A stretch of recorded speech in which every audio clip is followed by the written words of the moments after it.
sau 3 ngày lấm chỉ cô. Con này là cấy đồng.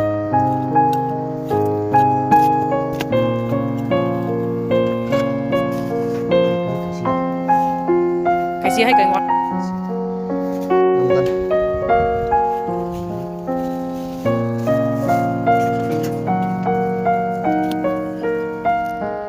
Những cây đều đều nhau, nó lên đều.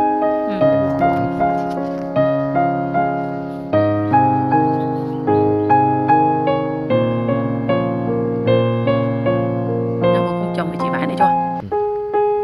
Trồng lại gạ cho. Dạ vậy à? Tối rồi. Sài Gòn toàn mấy tôn nhỉ? Nhà cấp 4 một xa lục sụp á.